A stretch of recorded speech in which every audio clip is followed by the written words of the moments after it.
Hi అండి. ఈ సమ్మర్లో మన మొక్కలు ఎండిపోకుండా తడిగా ఉండటానికి ఈరోజు ఒక చిన్న చిట్కా చెప్తాను. దీనికి ముందుగా ఒక బాటిల్ తీసుకున్నానండి, అలాగే ఒక చిన్న పిన్ తీసుకున్నాను. ఈ బాటిల్కి ఉన్న మూతను తీసి ఆ మూతకి పిన్ తోటి ఒక చిన్న హోల్ పెడుతున్నానండి. కేవలం ఒక హోల్ మాత్రమే సరిపోతుందండి. అది కూడా ఇలా చిన్నదైతే సరిపోతుంది, అందుకే చిన్న పిన్ తోటి హోల్ పెట్టాను. ఇలా ఈ క్యాప్కి హోల్ పెట్టుకున్న తర్వాత ఈ బాటిల్ నిండా వాటర్ నింపుతున్నానండి. ఈ వాటర్ని మన మొక్కకి కొద్ది కొద్దిగా కంటిన్యూగా మనం ఒక్కసారి పోసి పెడితే అదే అలాగే వచ్చేలాగా నేను చేస్తున్నానండి.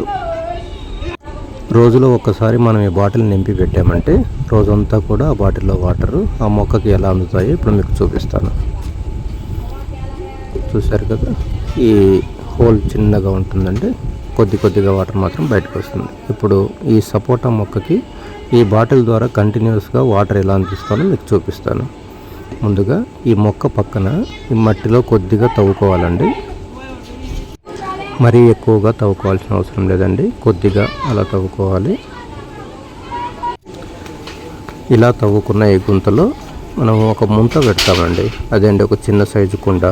యాక్చువల్గా ఈ చిన్న సైజు కుండకి న్యాచురల్గానే మనకు కనిపించని సన్న పోర్స్ ఉంటాయండి. మనం ముంతలో వాటర్ పోసినప్పుడు ఆ వాటర్ కొద్ది కొద్దిగా బయటికి లీక్ అవుతూ ఉంటుంది. ఇలాంటి ఒక న్యాచురల్ టెక్నాలజీని మనం ఇప్పుడు వాడుకుంటున్నామండి.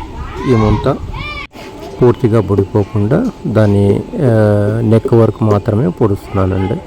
ఇలా పొడుచుకోవటం వల్ల ఈ ముంతలో నుండి బయటకు వచ్చే వాటర్ మన మొక్కకి కంటిన్యూస్గా అందుతూ ఉంటాయండి.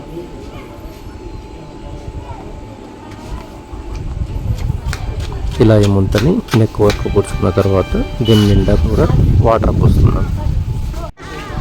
ఇనిషియల్గా ఈ ముంత నిండా వాటర్ పోసి పెట్టుకుంటానండి.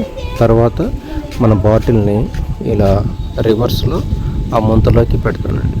ఈ ముంతలో ఎప్పుడైతే వాటర్ లెవెల్ మనకు తగ్గుతుందో, మన క్యాప్ కన్నా లెవెల్కి తగ్గుతుందో, అప్పుడు క్యాప్లో మన బాటిల్లో నుండి వాటర్ కొద్ది కొద్దిగా ముంతలోకి వస్తాయండి. ఇలా మన బాటిల్లో వాటర్ అయిపోయే వరకు కొద్ది కొద్దిగా ముంతలో పడుతుంటాయి, ముంతలో నుండి బయటికి లీక్ అవుతుంటాయి. అలా మొక్కకి రోజంతా కూడా వాటర్ అందుతుందండి. ఈ చిట్కా మీకు నచ్చినట్లయితే లైక్ చేసి, షేర్ చేసి, సబ్స్క్రైబ్ చేయండి. Thank you.